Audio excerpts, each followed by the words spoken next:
Well, hello, my friends. Welcome back for the fourth class. The first class, we had our overview of all the different parts of the self and contemplated what it means to really be willing to take a fresh approach, to really look at the parts of the self discreetly. And it's important in this regard to mention that there is just one unified self, but of course we're making distinctions between parts or dimensions of the self that express themselves through certain strengths, but all these individual parts have a partiality to them. There are limitations to them.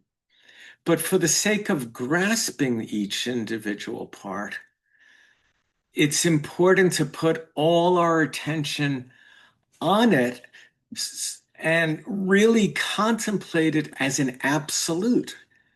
So after the review, we considered emptiness and meditation as a path into emptiness. And then we considered the unconscious, which appears to consciousness as emptiness, as the fertile ground of all manifestation, whose contents can only be intuited in the periphery of their emergence. And at some point, no matter how strong our intuition is, and the penetration of our Shen into that depth, it recedes beyond our deepest intuition into just a darkness and an unknown mystery. And the unconscious is the same way. The unconscious reveals itself to us through imagery and symbols, and we can intuit unconscious emergence as material comes into the pre-conscious. But at some point in considering the unconscious, its contents fade into a vast infinite emptiness beyond the comprehension or even the intimation of our deepest intuition. So many of the traditions, the Eastern traditions, awaken to emptiness, recognize it as self, recognize and declare that all manifestation is empty and constructed, and that the self is entirely empty and constructed, and that what is ultimately real is that darkness that recedes beyond our deepest intuition and imagination. And so the great metaphor for awakening to the self as emptiness would be spending one's life just meditating in a cave, away from culture, in the darkness, just contemplating emptiness and falling into it forever. And this was a significant practice in the traditions, and the Eastern traditions significantly stay there. And when they talk about the evolution of consciousness in the Eastern traditions, they're talking about the evolution and stabilization, the evolution of access to and stabilization of deeper and deeper and deeper and deeper states and higher states of the recognition of oneself as empty and as a mystery. And giving ourselves to that picture and contemplating it as an absolute, we can look through the eyes of that absolute, and it changes everything. To see that all knowledge is constructed, all conflict is constructed, the naming of all seemingly separate and apparently distinct things is constructed, and all are essentially empty.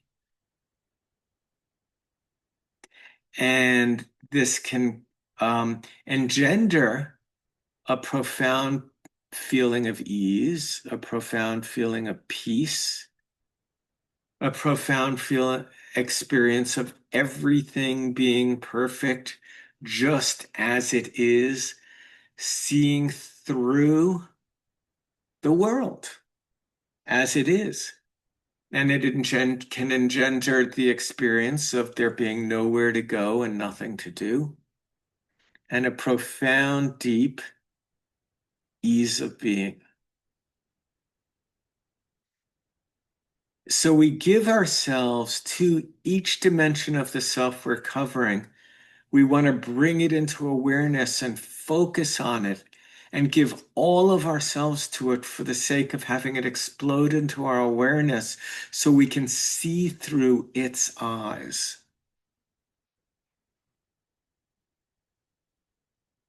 And when we first encounter emptiness and we look through the eyes of emptiness in every direction and recognize that all is empty,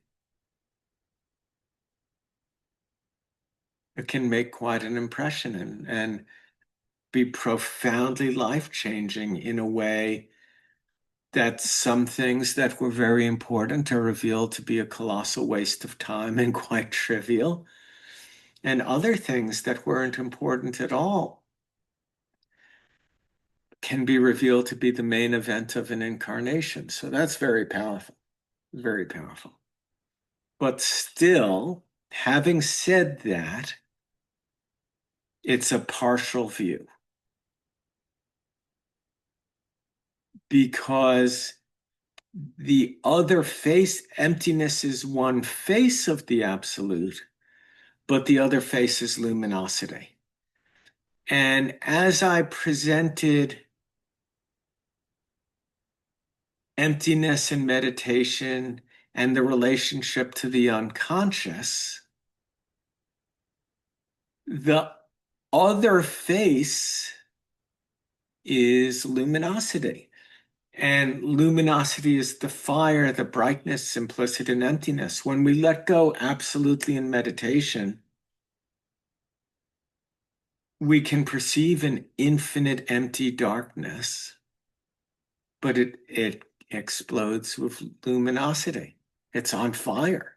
It's on fire. And I remember having the revelation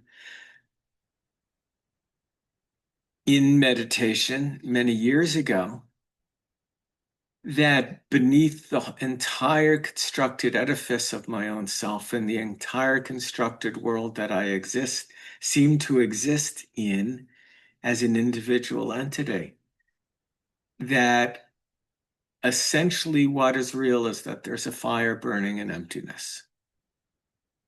And those are two simultaneous faces that can never be separated. Just as emptiness and luminosity, heaven and earth, and being and becoming, emptiness and fullness are one, the Heart Sutra tells us. So now we're going to turn our attention to the authentic self, to luminosity, and put a focus during the rest of the course, not just on cultivating through meditation a deeper, ever more deep relationship to and identification with ourselves as emptiness, but we're going to in waking life cohere through our own attention and our own will, cohere all the very best parts of ourselves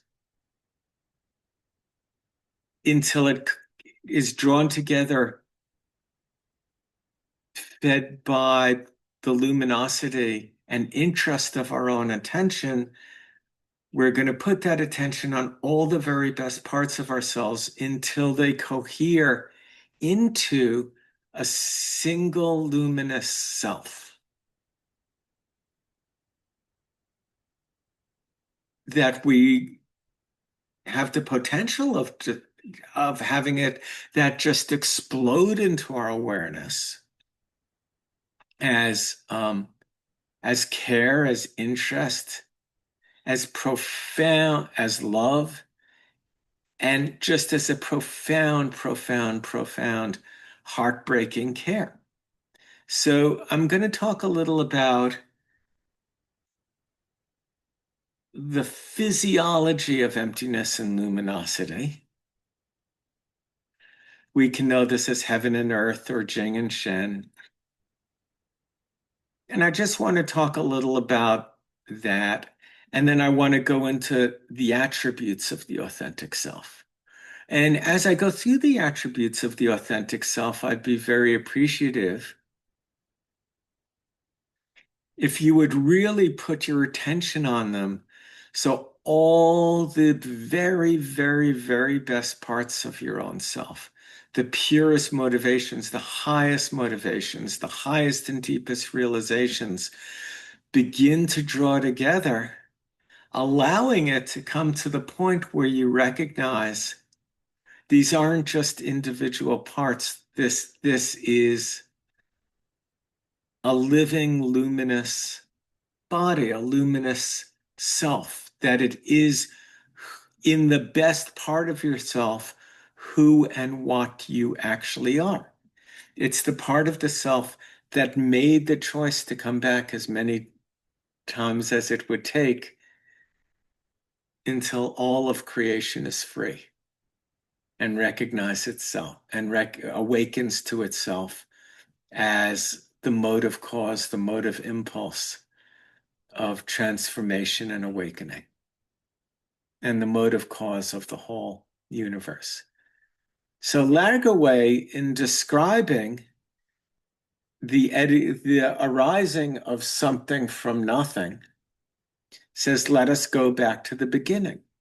Before the beginning, there was the Tao. And let us call the Tao zero, neither negative or positive, just pure potential. And that pure potential is Ling. And Ling in humanity is the luminous soul. Then the primordial energy, the Yuan Qi, will be one. And it will be a kind of treasure. And that is exactly what the Chinese call it, comparing it to a single pearl in the midst of a boundless ocean. And that pearl is light. That pearl is the dot of light in emptiness, and that light is consciousness. And consciousness is what makes the choice to become. So for many years ago, about 24 years ago now, I began in all my classes doing this contemplation with people when something came from nothing, and something coming from nothing is just a metaphor for the emergence of creation from a mystery. So in physics, there's contention that what we experience as a Big Bang was just the collapse of another galaxy in a giant black hole that collapsed and came out the other side, giving rise to us. So there may not have been a Big Bang. It may just be emptiness and luminosity and an endless love affair for eternity, with consciousness playing hide and go seek from itself forever. But without having to solve the problem of primal origins right here and right now, we'll just go with the metaphor of something coming from nothing. And when that happened, was it a yes? Was it a no? Or was it a maybe? And obviously it wasn't a no, because if it had been a no, we wouldn't be here 14 to 15 billion years later having this conversation. It couldn't have been a maybe, because 14 to 15 billion years is a long time to persist in something that you're not quite sure of. The impulse driving the transformation and evolution of all matter in the universe doesn't seem indecisive. Not to me, anyway. Doesn't seem indecisive. So if it was a yes, the question to contemplate would be, who said yes? And when I contemplate that question, and when I contemplated it originally 24 years ago, what continued to impress itself upon me and continues to impress itself on me, and the only answer I come up with is it must have been me, because who else could it have been?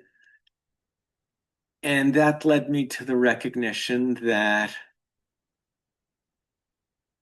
I'm responsible, that creation and its outcome and the ongoing process of its evolution is my responsibility exercised through care for the process. And that I agreed to come back, not because, I wanted to get the next issue of Guitar Player magazine necessarily, but I came back because I agreed to come back for as long as it would take to be a shepherd to the process and to awaken in this incarnation for the sake of easing the suffering of other people and ultimately aiding the procession of the creative impulse toward the true and the good and the beautiful. And so I would urge each of us to contemplate, well, was it a yes?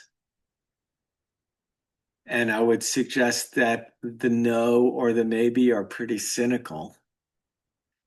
And if it was a yes with like 100,000 exclamation points and no self-doubt at all or indecisiveness behind it, if the Big Bang is a yes, who said it? And see what arises within your own heart. And if you can feel a pull in the heart contemplating the question, that is the authentic self anticipating your recognition of it as you. So, in my understanding, the purpose behind existence is that the universe and all matter is the body for the expression of spirit, and spirit is consciousness. And when consciousness makes the choice to become, it embeds itself in dumb matter and has to work driving it forward from the one to the two, from hydrogen to helium and onward for billions of years until matter takes a form where it can finally recognize that, oh, I did this. There I am. There I am. Like when you play hide and go seek with a little kid and they say, no, don't find me yet. And you have to look all over the house while they're sitting right under the table. And then you finally go, there she is, there he is. And he runs to you laughing and jumps into your arms and gives you a big hug because they love playing hide and go seek. I think hide and go seek is the game that consciousness plays through the cosmos in a search for self-knowledge. And every time it awakens to itself through every vessel, it's a delightful surprise. It's a shock to the vessel that's awakening, who thought it was separate, but it's also delightful. And part of that awakening is the explosion of the ceaseless enthusiasm of the primordial child at CV17, the awakening of the heart to the dimension of the self that never became cynical and was never wounded. And it is just completely interested in everything and has a million questions and wants to know everything and wants to know everything. And it's never going to take because as an answer. Why? Because, why? Because, why? There are going to be more whys than becauses.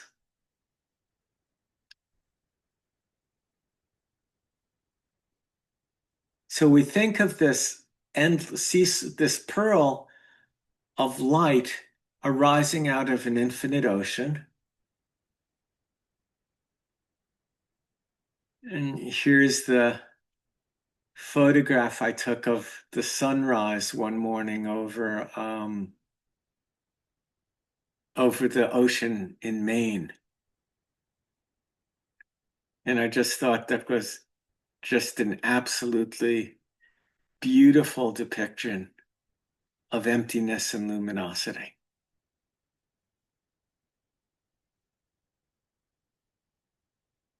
So that is one depiction of emptiness and luminosity. But we also have the Big Bang, the energy of the Big Bang, the choice of luminosity to say, okay, I'm ready. I'm going to do it. I'm going to do it. Let's go. Boom. And to get off the meditation cushion and travel out into the world of becoming and to drive becoming forward for billions and billions and billions of years until a form of matter arises that can awaken to itself, not just as emptiness, not just as the unborn, but as the creative impulse that catalyzes the emergence of all forms. And that expression is in this other photograph I took.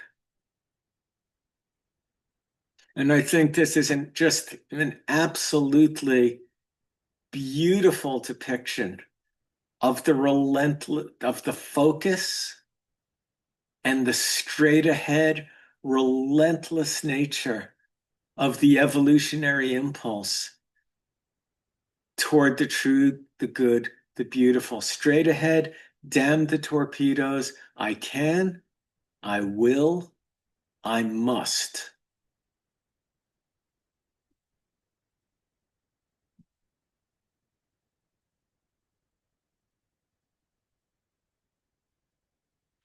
So here we have the ground of being, which is the circle, emptiness.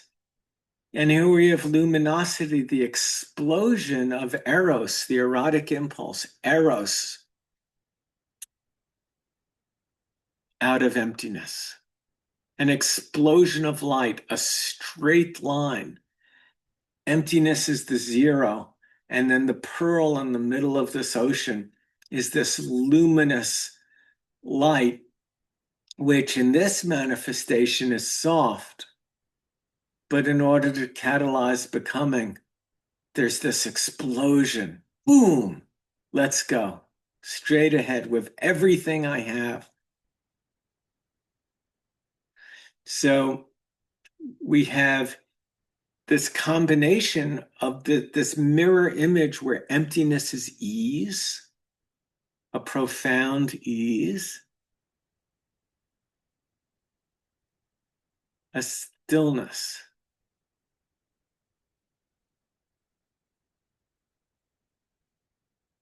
And the simultaneous face of that stillness is an luminosity that manifests as an endless passion to respond to what is as the catalyst to make it better. Whereas emptiness, we awake to emptiness and we see everything is perfect as it is. The other face of enlightenment, the other face of the absolute, is this impulse. Everything is better, everything is perfect as it is, and everything could be better. And I am the agent to take it where it's never been before. I am the agent to create what has never been before. I am the agent to bring consciousness past the edge where it's never been before, where it's never been before. So that was the impulse to have a war in which 500,000 people died, 600,000, to end slavery. That was the impulse on the beach in Normandy, to try to end fascism. That is the impulse to liberate consciousness through all vehicles so that all human beings can recognize the potential of their innate right to lead a life of dignity free from fear. That manifested in the civil rights movement in the 60s and 70s and is still ongoing in the face of regressive tendencies in culture. So the emergence of Eros, the creative, so we can talk about the authentic self simultaneously to consciousness, spirit, Eros. Eros is the love of the lower for the higher. It's the ascending force, the force of wood striving from the deepest root up to the higher branch toward the sun. The liver sending the deepest roots down into kidney, and then the highest branches up toward heaven, toward the embrace, seeking union with light through the soul of the liver, which is the hun, the creative impulse. So Eros is the sexual impulse, the creative impulse, consciousness, the evolutionary impulse. And it is ultimately synonymous with love. So that is depicted in this picture of the woman, the female archer, which is, I think, the last image in my deepening perspective text on the very last page. I decided I'd just leave everyone with this as an image of the archer, the feminine, the unconscious, giving birth to creation itself. And that's symbolized in the arrow, the woman shooting the arrow. So here we have a little bit more of an elaboration.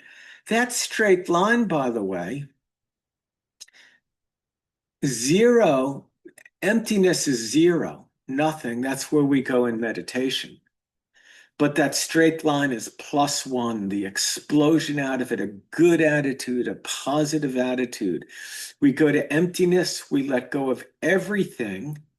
When we have a dysfunctional relationship to something, it helps to go to no relationship for a period of time in order that we can come out in positive, in a new relationship where the constraints upon it and the obstacles that we perceive to be in the way and our negative attitude become an object in awareness of a self which is doubtless. So as the life force, as the creative impulse as consciousness pushes its way into matter, it's a messy, messy, messy business. And now we live in a world with people at all different stages of development. And most of the people who are awake to these dimensions of the self are awake and interpreting them through magic and mythic, tribal ethnocentric forms of consciousness. And they completely frame Eros, anthropomorphizing it as my God and my way. And everyone who looks like me and everyone who believes what I believe is self, and everything and everyone else, everyone else who frames these two in a different cultural story is other, and therefore enemy. So this plus one, this eros, is the first character in the Chinese language. It means one. If we turn it horizontally in the I Ching, it means yang. It means heaven. And if we put six of them together, we get the triagram for heaven. Six broken lines are earth, which is just yin and emptiness with nothing cold, empty, nothing activating it. And we have six yang lines, and we have heaven. And we recognize ourselves as the authentic self, as the emissary of Eros in the world. This is essentially the teaching that I'm giving is essentially a tantric teaching and a tantric tradition. And it is in the lineage of Ramana Maharshi through his student H.W.L. Punja, and ultimately to me through the man who had been my teacher for a while, Andrew Cohen.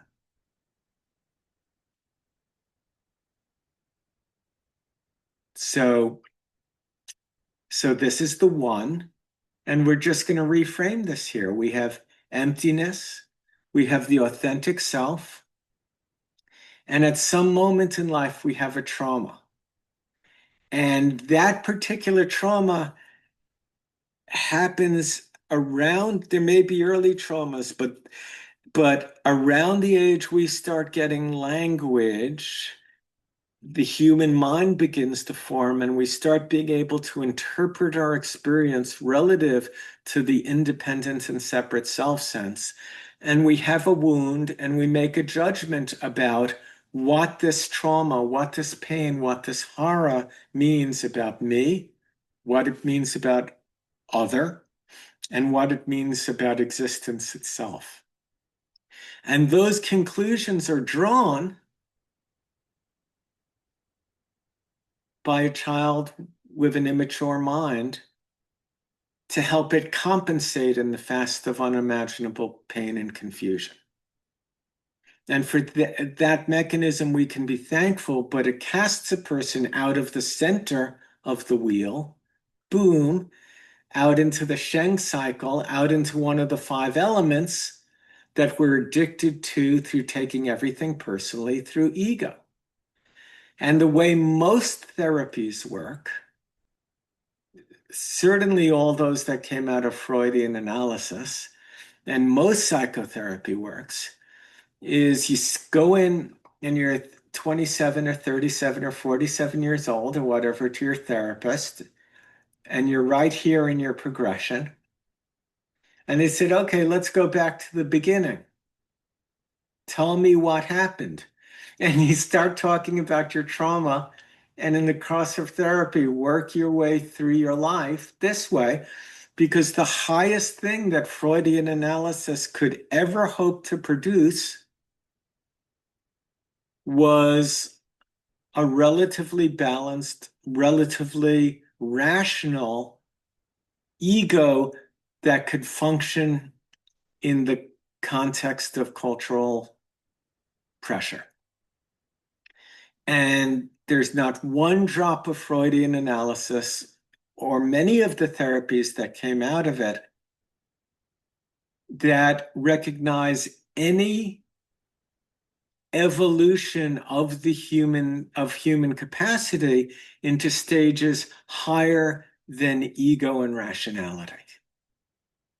Now, having a healthy ego and having a rational ego are wonderful things. And if we got to a point where 50% of the world had 50% of all humans on Earth had healthy, rational egos. Let's say 51%, everything would change for the better.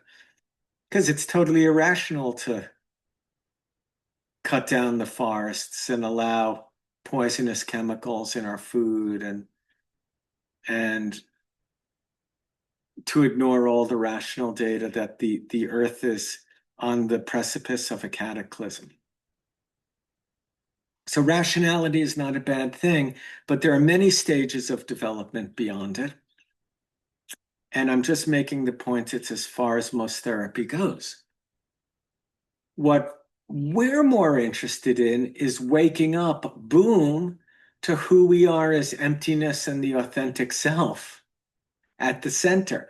And then from that position, from the central position of recognizing ourselves as light, luminosity, consciousness, and love, unwounded and untraumatized, and truly courageous and uncynical and doubtless about the choice we made to incarnate for the sake of awakening ourselves in this incarnation for the sake of awakening everything and everyone else.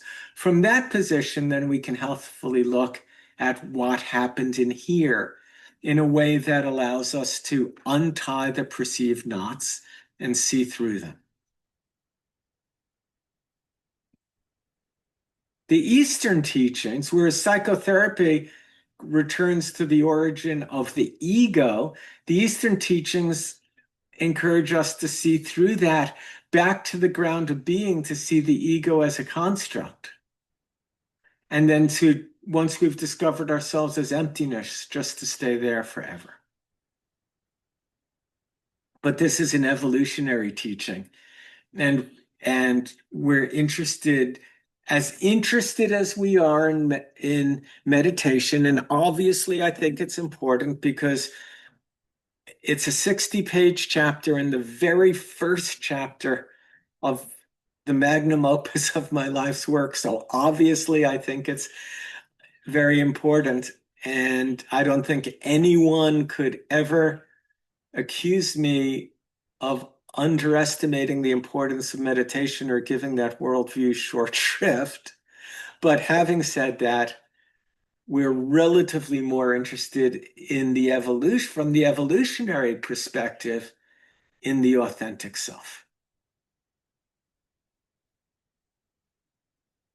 So I'm not going to talk much about this. You can look at this it's on 2 different pages in Deepening Perspectives. And obviously I should have had the page note here, but you can flip through and find it.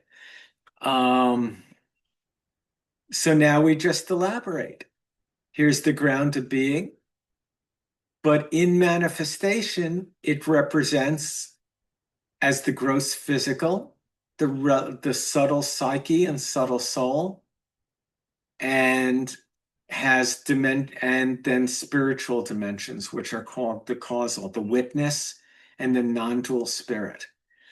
And those can be experienced all the way up this trajectory of spirit to higher and higher worldviews.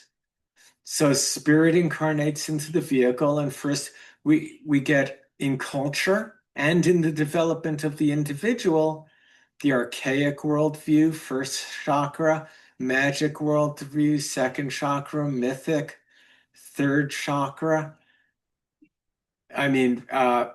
I'm sorry, magic is second, and then magic mythic is third, and then mythic is fourth, and modern and postmodern are fifth, and then we get to the sixth chakra between the eyes, and we get to self-actualization of the ego, and then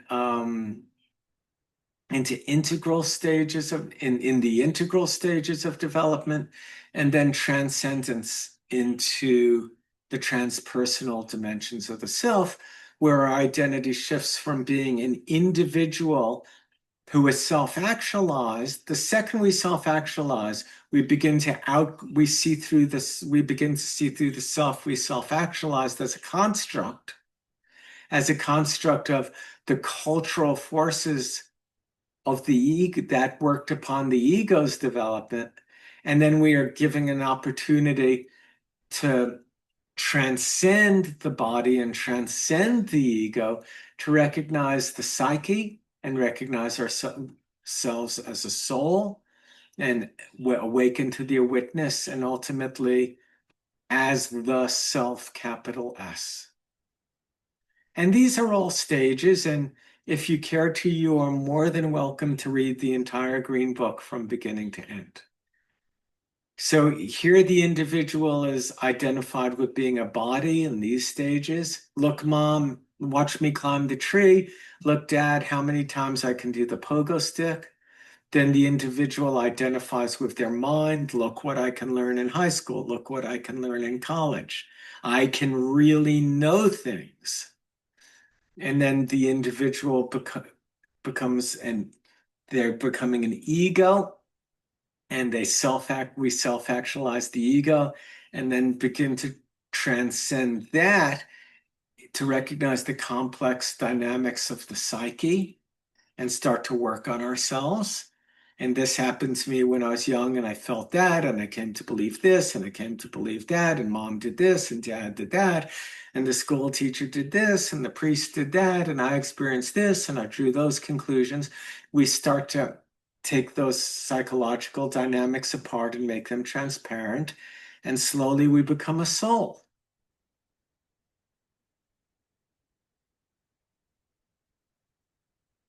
And then as we transcend the soul, recognizing the soul is just an object in awareness, the eros, the spiritual impulse, keeps pushing, pushing, pushing.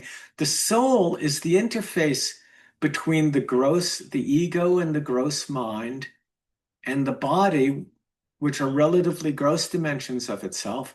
The ego is the subtle dimension between gross material form and the full sense of separation and being a separate self.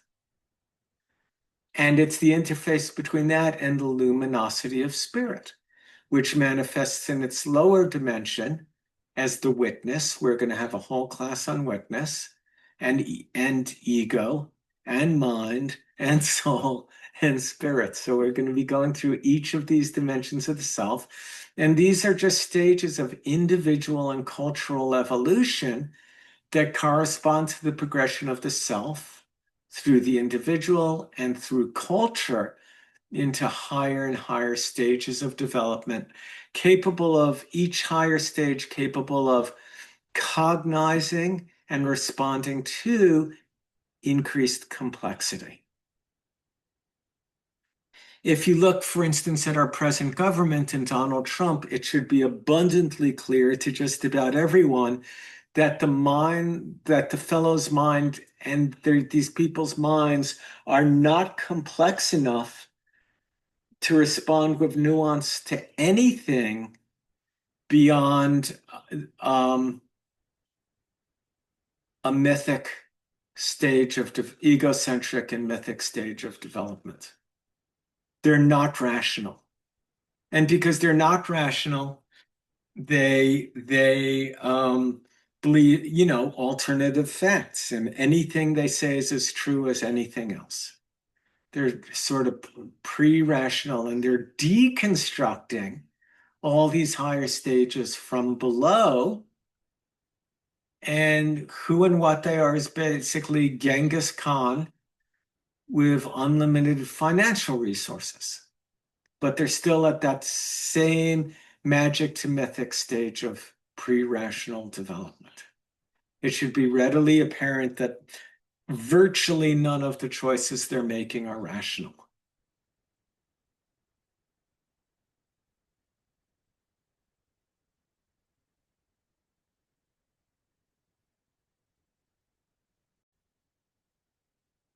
Okay, so I took a little break, so if the video skipped, it's because I came back. It's a beautiful June day, almost in sort of, let's see, it's in the low 90s here, and absolutely gorgeous, vibrant summer day. So perfect for talking about the authentic self. Just an absolutely perfect weather for that. So the Chinese had different ways of describing this, the authentic self. And these two characters get pretty close to different aspects of it. I would add a third character in that I think is on, yeah, it's 3 slides from now. The character Xing, which can be construed as something akin to Buddha nature. We have Jun and Jung, and where the Junchi, the authentic chi, the true chi, and this character in its various iterations is part of the characters for to rectify something, for morality, for intuition, for original nature, and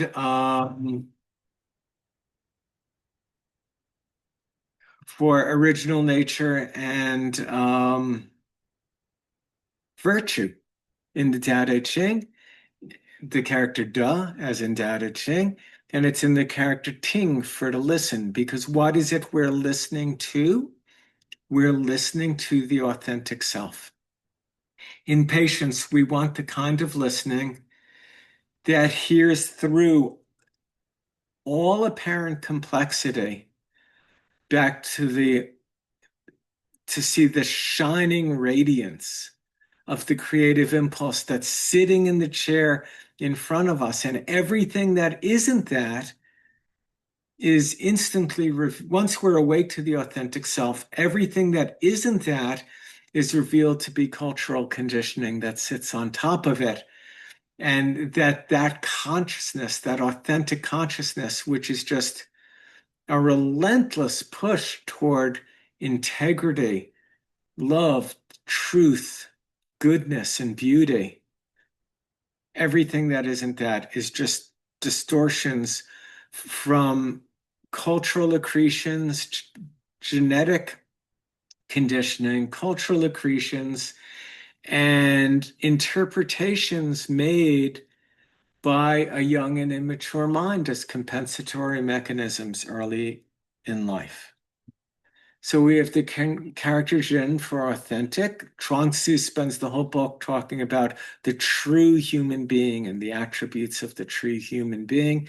And then we have Zhongqi, and this is heaven and earth, the number two. And the Zhongqi is this goes, which is the upright chi, that upright impulse. There's a point on gallbladder up on the head. I forget the number of it. Somewhere up around gallbladder 17 or so. Upright living. Its name is upright living, and that uprightness of the tree to span the distance between heaven and earth. And this character, Jung, depicts going all the way from earth to heaven to reach the distant shore without getting stuck, without stopping halfway. So it's the impulse to just go all the way, to push to victory. In the face of overwhelming obstacle and overwhelming odds, the authentic self's only interest only expresses as I can, I will, I must. How can I do this? The authentic self, again, coalesces in us if we will put our attention on all the very best part of ourselves and hold our attention and hold our attention and hold our attention there until they cohere into one vibrant, luminous self. And when that happens and it explodes into our awareness, we discover ourself, which is undaunted and willing to do whatever it takes to go all the way or die trying. To go all the way or die trying, no matter what it takes, and is completely uncynical about its arrival at the destination eventually, even if it isn't in this particular incarnation. I'm going to go all the way or die trying. And when am I going to go all the way? Not in some future when I feel better, but right now. So the authentic self takes all time out of the picture. The only moment I have is now. It recognizes itself, this relentless positivity, as the origin, the path, and the goal. And it recognizes that the path and the goal are one. That in the moment of giving myself to the authentic self and acting from it for the betterment of all, in that instant of acting, the goal of absolute unification is present right here and right now. And in fact, this is the only moment it could ever be present. It could never be present 1 second from now or a trillion years from now. The ego is the dimension of the self that puts all of this in the future. And it's very interested in all of it and totally willing to do all of it. But first, it has to take care of it, this, that, and the other thing. And the ego holds out the illusion that when I get my this, and when I get my that, and when I resolve my this, and when I resolve my that, at some point in the future, I will give myself to this and let the authentic self cohere with me, cohere in me then, and give myself to it then. But I'm not ready yet. Now I'm ready to get ready. I'm getting ready to get ready. I'm in the changing room. I'm doing push-ups. I'm working as hard as I can. Leave me alone. F off. Can't you see? Don't judge me. I'm doing what I need to do. And when they say, yeah, but when's it going to happen? The answer is, oh, I don't know. When the white guy with the long beard who lives on the cloud decides it's going to happen, don't you know? It's all a mystery. It's not up to me. It's a giant mystery. It'll happen when it happens, which from the point of view of the self, which is talking and saying these things, the ego, that time is never.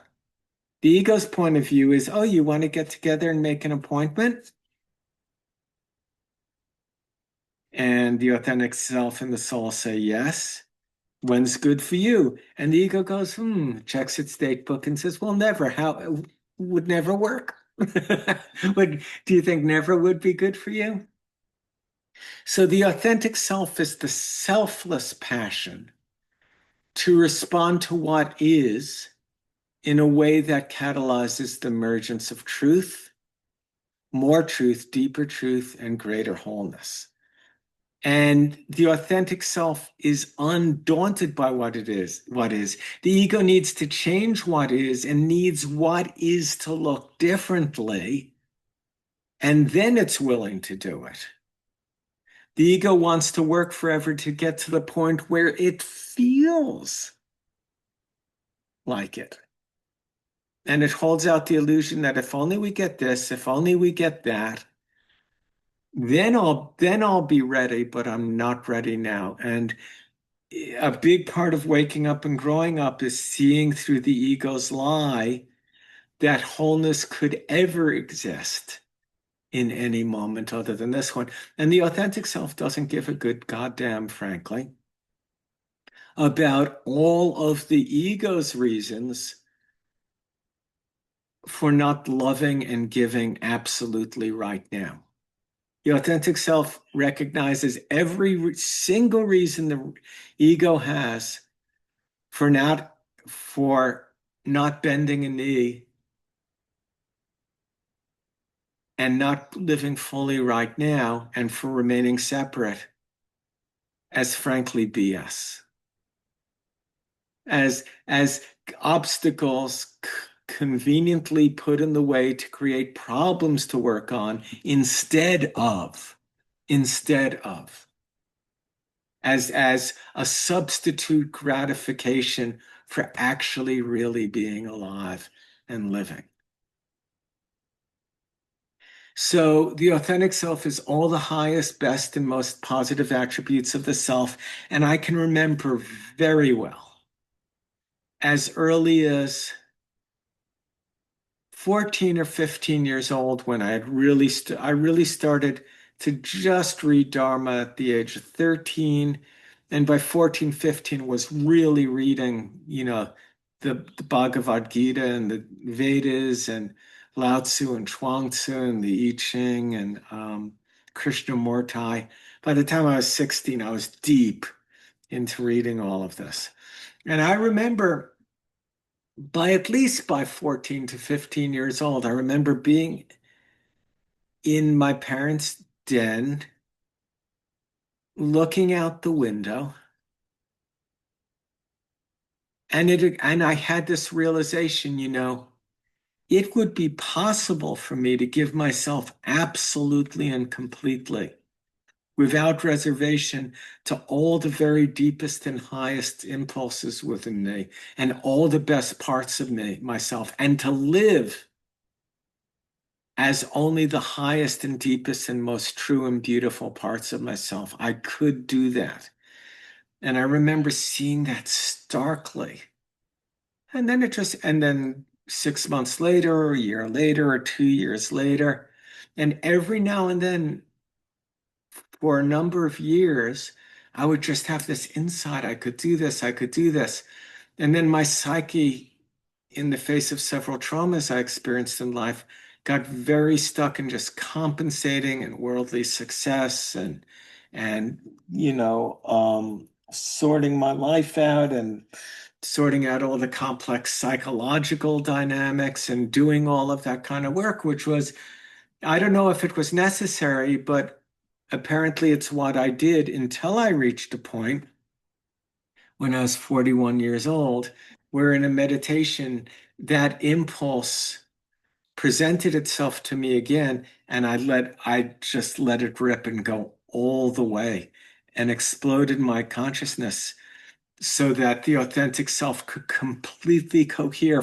And I recognized that despite the wounding and whatever trauma I had, and whatever wounding and trauma I had in life was relatively insignificant, granted, compared to, I've led a very privileged and very blessed life, and I recognize that. And compared to what many of us have probably in this class have experienced, and compared to what most people experience in the world, these things were relatively insignificant. But to each of us, our pain becomes a 360-degree view, and we can become completely embedded in the physical and psychological realities around it, as we all know, as we all know. So the authentic self, again, is Eros, the creative and evolutionary impulse. We can understand it as yang. It expresses again as I can, I will, I must. Straight ahead, damn the torpedoes. Its passion is taking what is and using whatever it is to work with as it is, with no problem to work with it as it is, for the sake of manifesting the true and the good, the beautiful in the world. It doesn't need anything to change. It doesn't need to overcome anything. It doesn't need to achieve anything. It doesn't need to get anything before it's willing to live with full commitment uncynically. And it's been my experience in life that I can see that for much of my life, I held back in my friendships and even in my most deep, with my partners, I held back because of insecurity and because of the fear of a lack of trust, because the ego knows eventually I'm going to have to let go of this. They're going to die, or I'm going to die. I'm going to have to let go. And the fear of having to let go means, from the ego's perspective, is an unwillingness to ever fully embrace with one's whole heart. And the ego, the authentic self, is the wholehearted embrace of every moment that life offers as an opportunity to catalyze the emergence of goodness. Uncynically, without apology.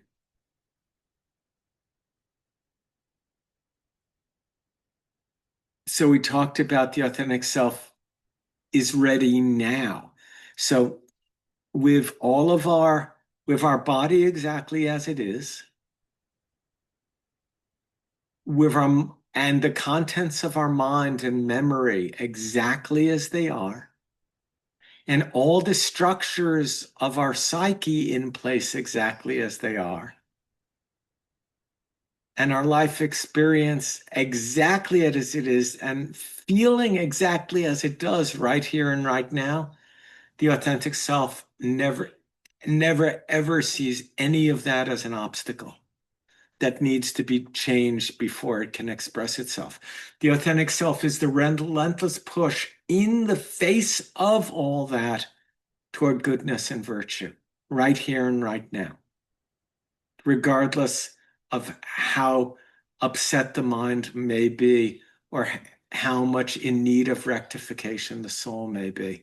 The authentic self is just a heat-seeking missile toward a deeper care and a more profound integrity.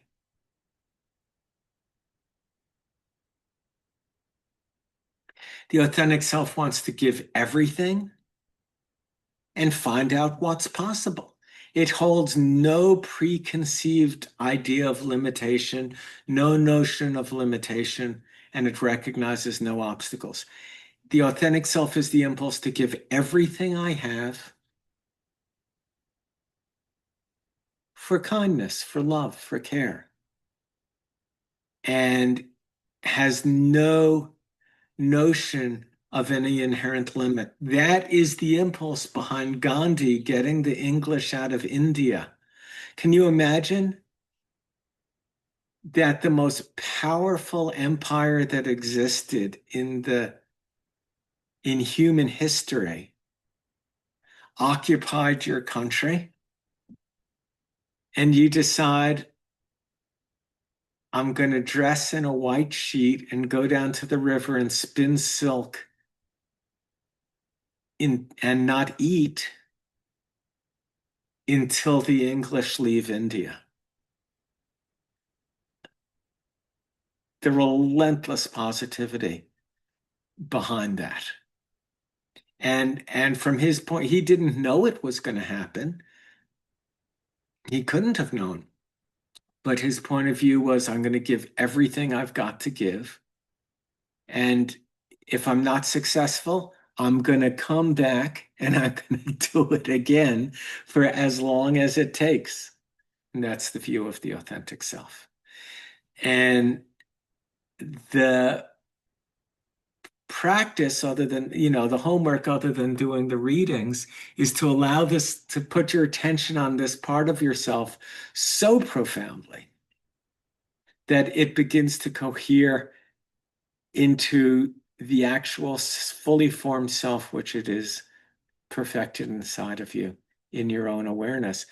And to be able to look clinically through the eyes of the authentic self in a way that cuts through all your patient's cynicism and doubt, cynicism, negativity, doubt, and division. I mean, if you were going to a healer, wouldn't you want them to be looking through these eyes? Or would you want them to be looking through the eyes of a divided, cynical human being filled with insecurity and doubt?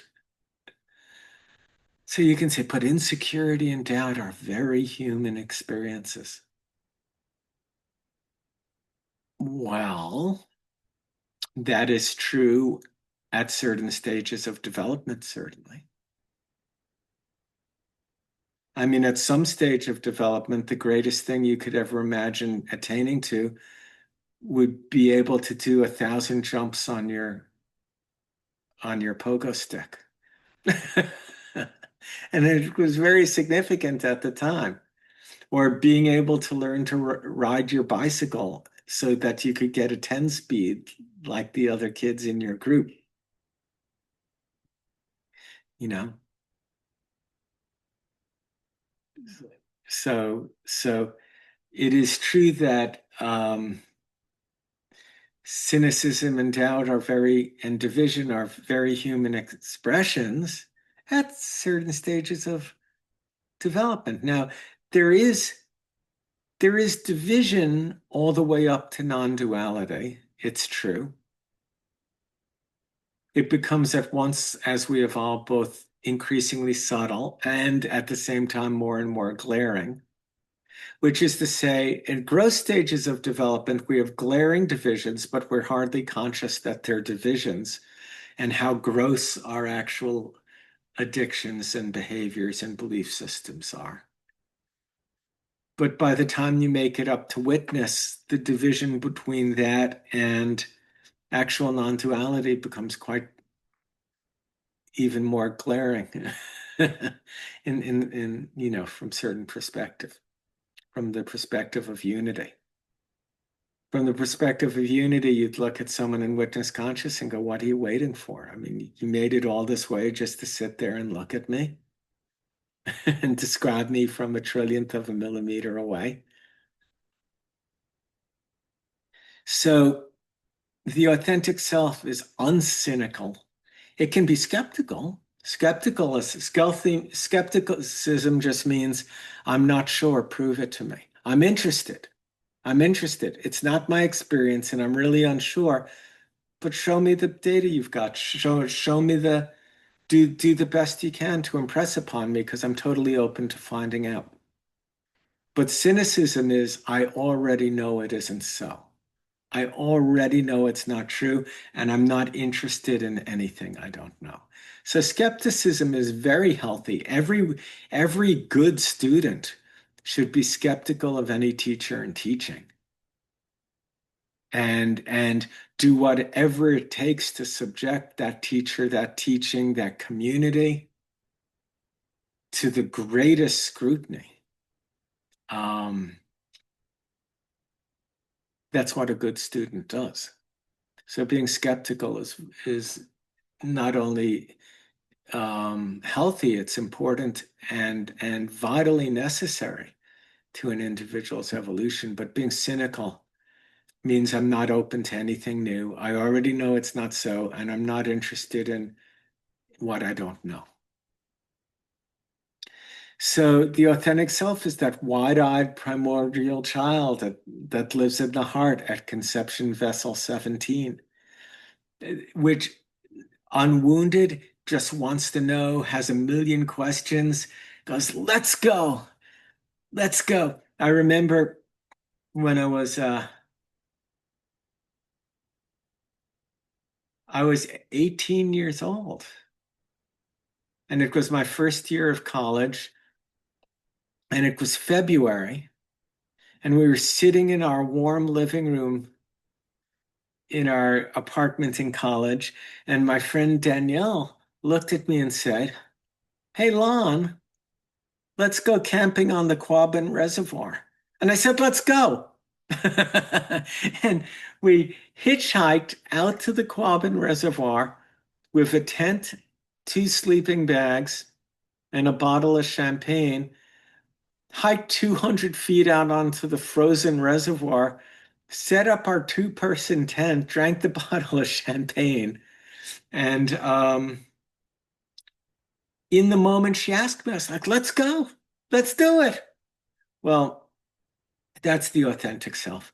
The authentic self says yes with endless the authentic self is just yes, let's do it.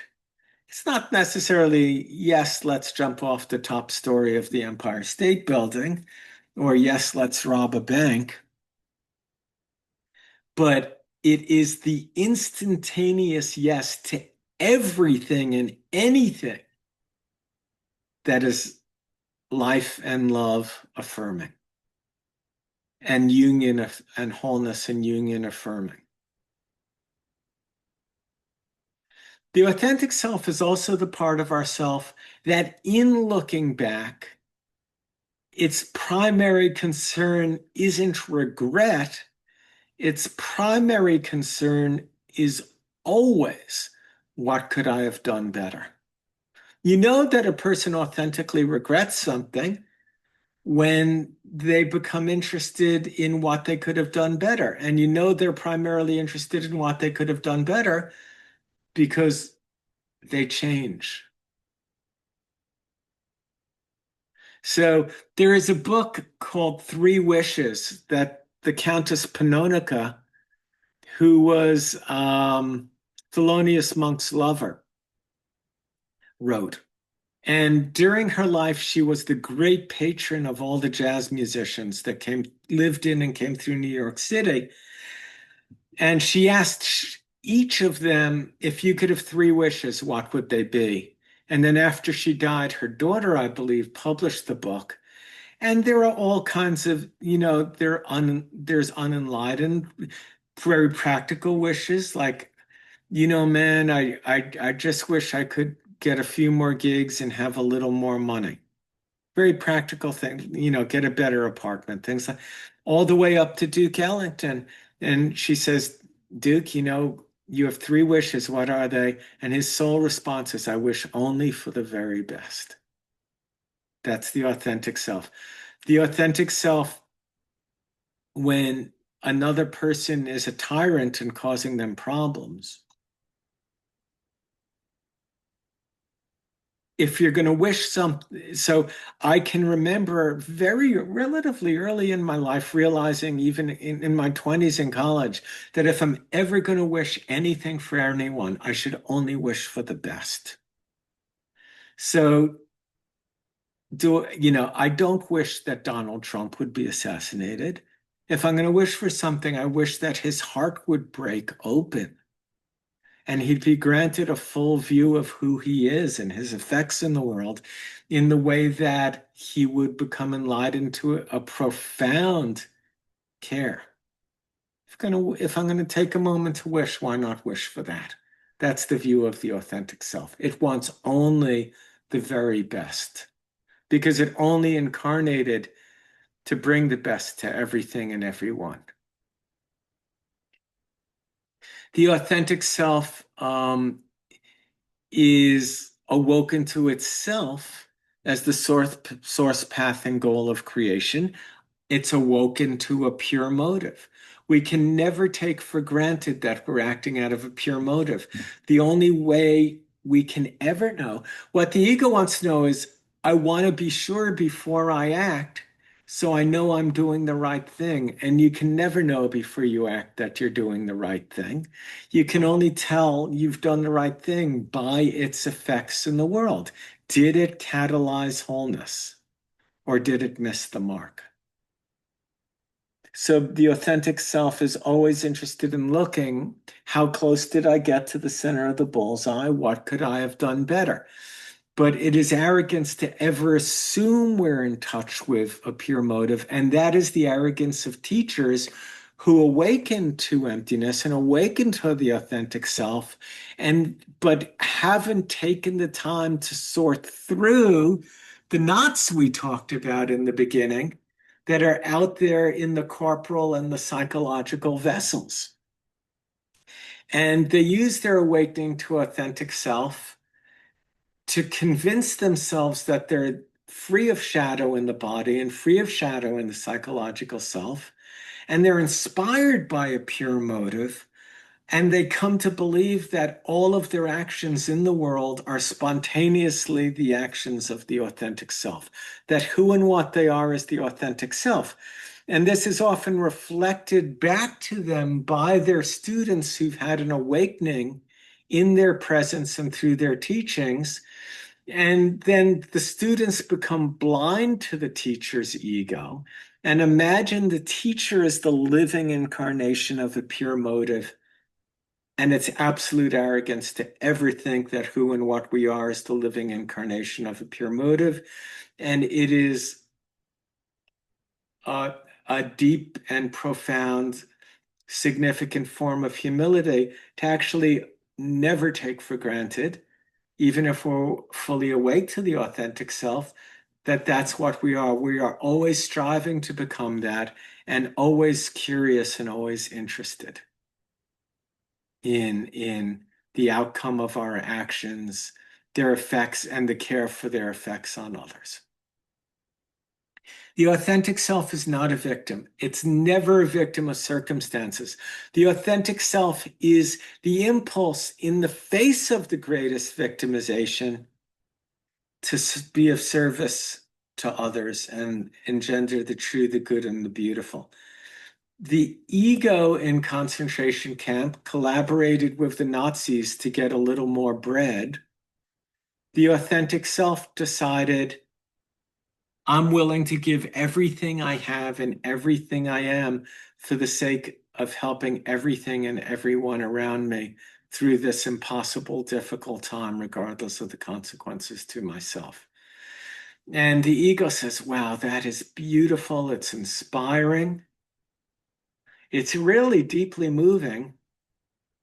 And that's really good for you, Dr. King, and you, Mr. Gandhi, and you, Rosa Parks, and you, Saint Teresa.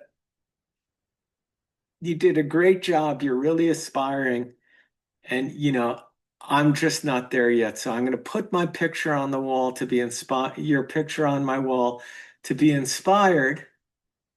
But, when it comes to me actually giving myself to that and inquiring, pushing into what it takes in this world as it is right here and right now to live a life like that, you can't expect that of me. After all, I'm only human.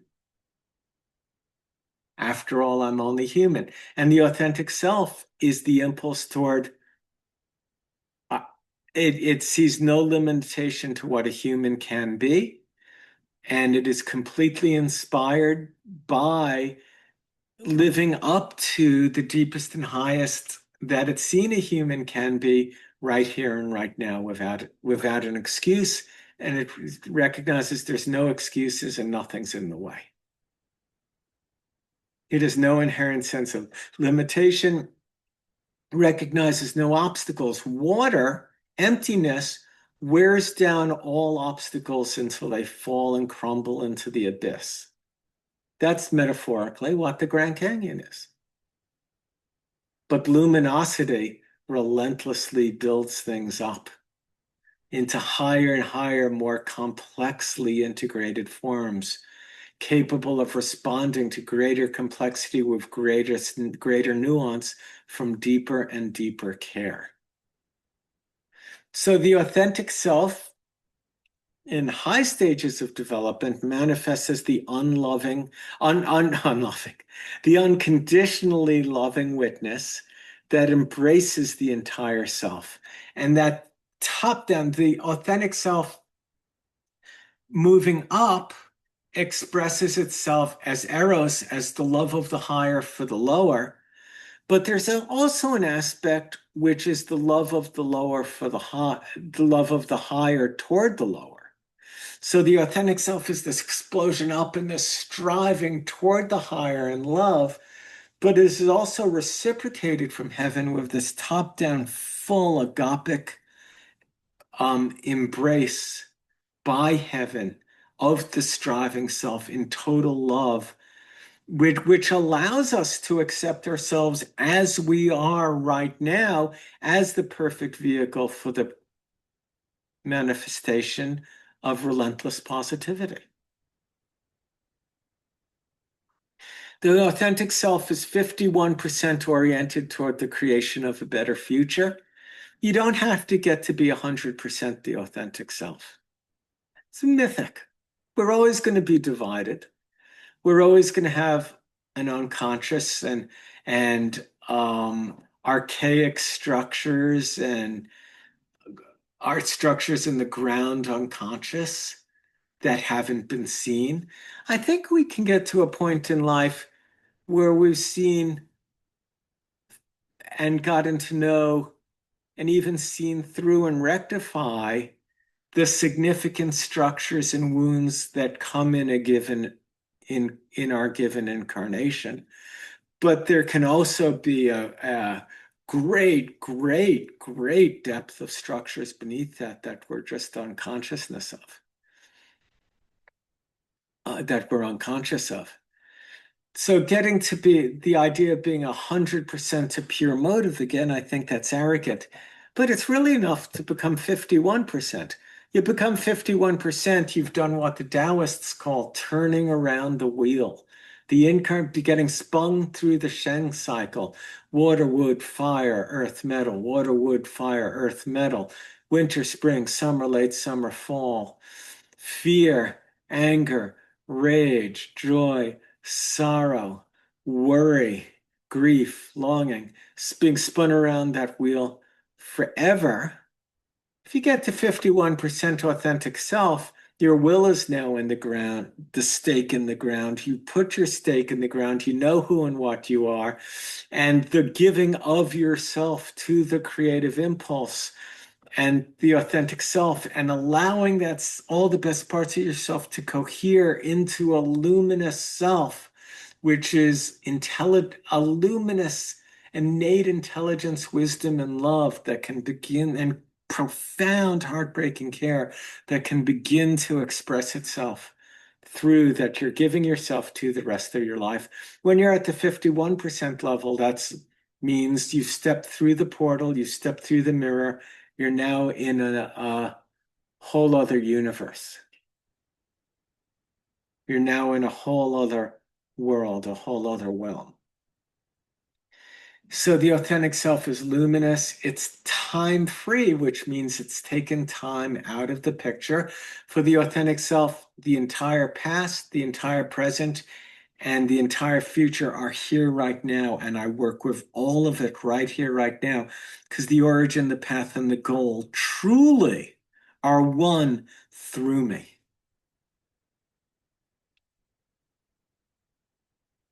The authentic self is Shen, which is an expression of yang, and it expresses itself as interest. And that interest is the pure, uncynical interest that we all had as young children. And you can wake back up to that. I don't know, but I want to know. I don't know, but I want to know. And if you look on Facebook, it should become readily apparent that a lot of people know. Now, their knowing might just be based on having found a meme on a Russian blog site. But they know. They know. And you can see the relentless activity of the mind to become an expert predicated on whatever know, regardless of how false, wrong, untrue, and little it may be about any topic.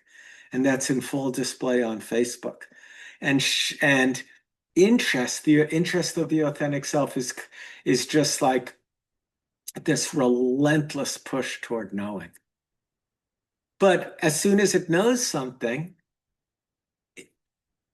it that thing it's like you're driving 100, 150 miles an hour and you see the phone poles go like this.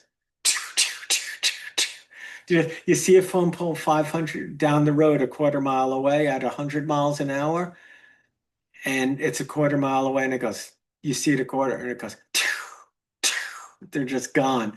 And so that's the authentic self's response, really, to as soon as it knows something, it's the push toward it. You can feel the authentic self as the tentacles of interest reaching into the unknown, feeling into that darkness, and the sense of intuition just pushing beyond the known into the unknown with total interest, feeling into that fertile ground, intuiting the form of something more wholesome to come.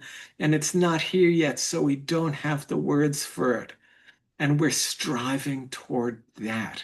And that is the goal of the authentic self, which is to bring that which has never been, to birth that which has never been into wholesome existence. We're always talking about the more wholesome form, the more wholesome expression. The authentic self is the gold standard therapeutically. It is Buddha nature. We listen from it. We look for it. To those who studied with me before, some of you may have the impression that when I'm talking to someone and interacting with, a student or a patient that I can listen to just a few words and instantly know. And the I Ching talks about this. And the I Ching says to look and to know, for the practitioner to have this, that to look and to know is the highest skill, and it is compared to that of the sage. It corresponds to heaven.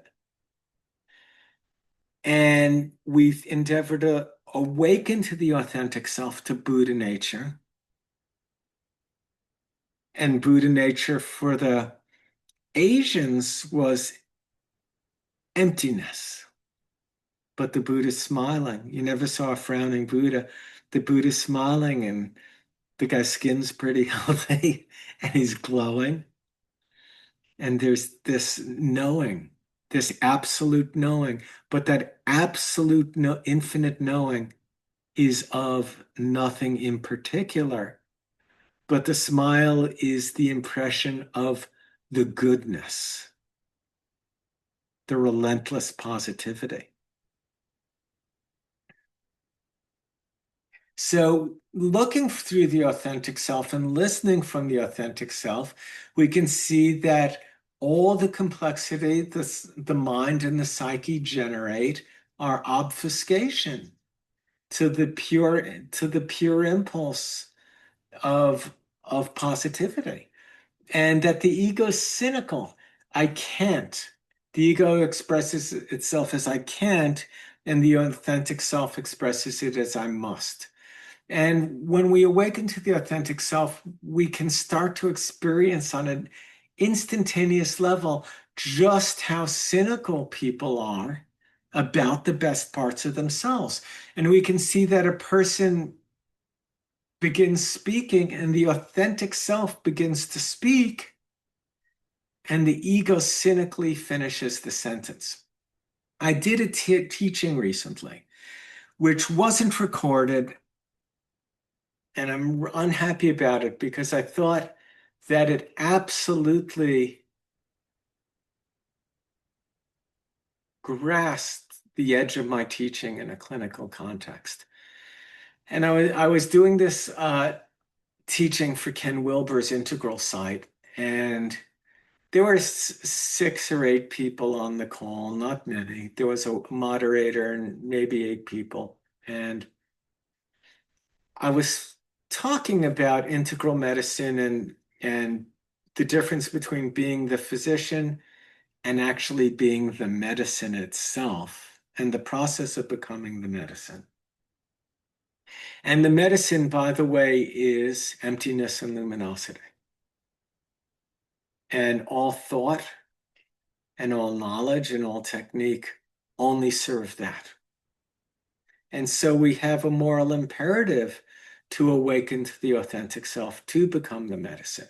And I was talking like this, and a lovely woman said to me, you know, Lonnie, I was diagnosed with a kidney disease, and I've had a kidney transplant, and I'm on 18 different very serious medications to keep me alive. And I feel all of this is a great impediment to realizing what it is that you're talking about. And I just said, well, that's the ego's view, which is always the inherently limited view. And I said, but something in you cared enough to pursue integral studies, to join this site, to hear about this call, to get on this call and talk to me.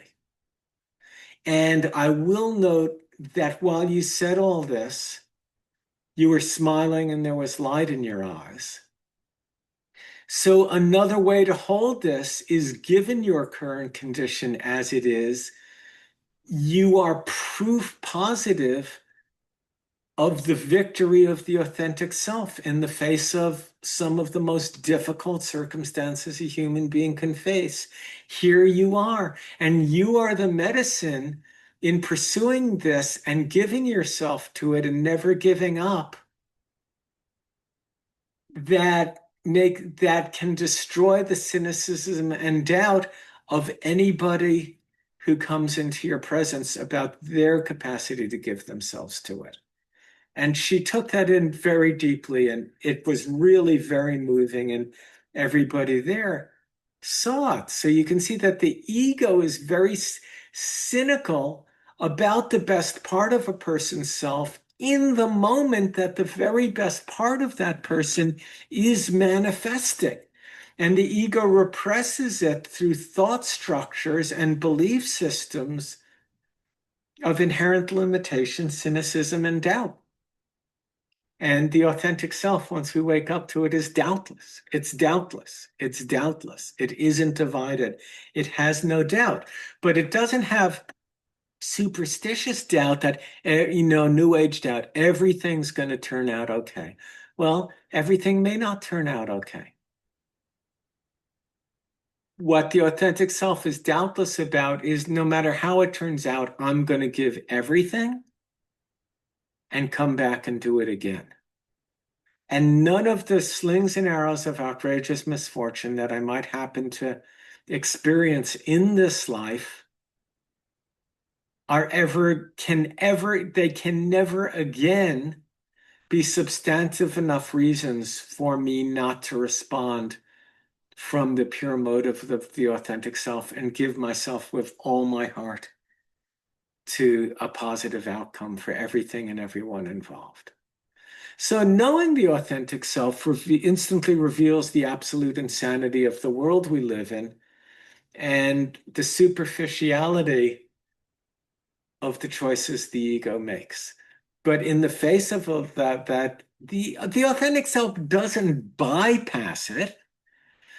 And to manifest, it isn't just naively optimistic in the face of genetic and cultural resistance and the cosmic force of gravity. It isn't naive in the face of that, but it is relentlessly creative in its pursuit of wholesome response. And it certainly embraces rationality.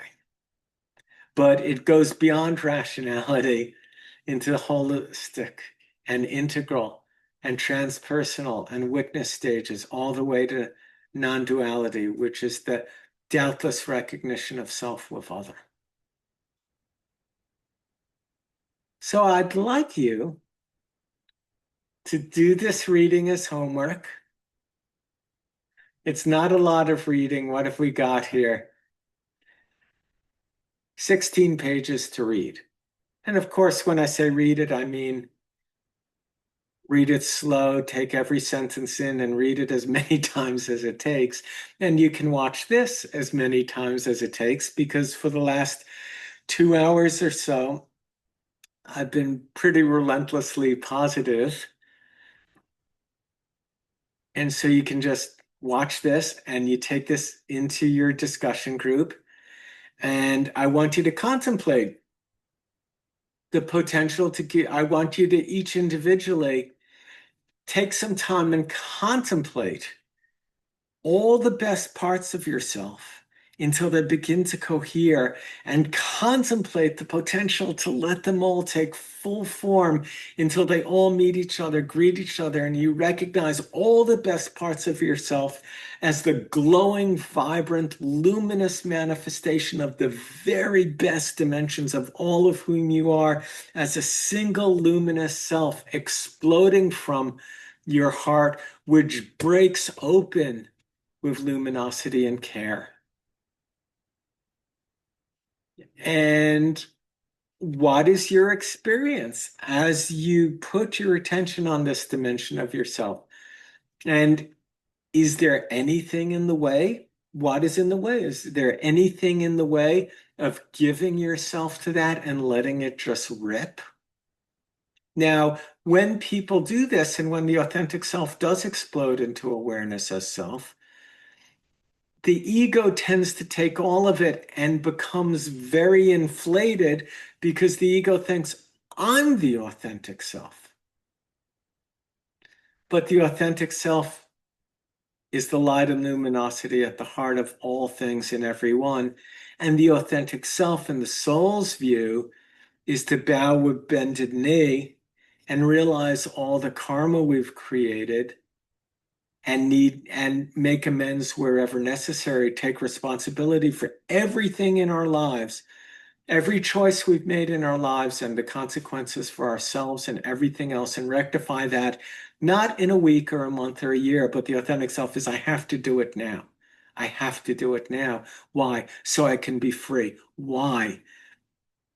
So I can be free for the sake of being this in the world, for the sake of being this in creation. So bring this into the discussion groups and look into the authentic self and your experiences of it together, and your experience of the contemplation of it and the coherence of it into this luminous self. And let's see how that goes. Thank you all. Much love.